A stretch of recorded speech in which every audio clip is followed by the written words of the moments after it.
What's a cow's favorite gutter company? Why? Udderly Gutters.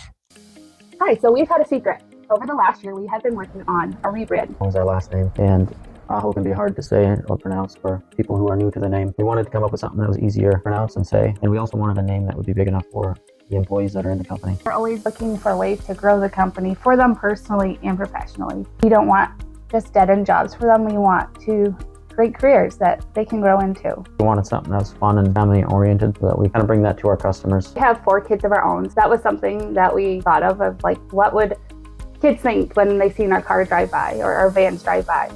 We want them to be excited about it. We hope that your kids, your grandkids, they'll love it too. And the reason we came up with Udderly is it's a tie to my past. I grew up on a 500-cow dairy. As we're trying to rebrand, like what is still part of us, but you know, that could be memorable, and it came with cow. How he went from the udder and now he's in the gutters. While our name has changed, everything else remains the same. Any warranties that you were given in the past are still valid and we'll still cover them. We're still the same family-owned, locally operated business. We're customers and we think of like, you know, what kind of service would we want? Are we perfect? No, but we're getting there. We're committed to delivering the same premium service that you've come to expect, keeping things smooth and in the groove for you. Thank you for your support over all these years as we've grown this company to where it's at now. We're excited for this next chapter as Udderly Gutters. So be sure to follow us on social media for month-long giveaways. And if you haven't already, check us out at udderlygutters.com. Moving in the groove.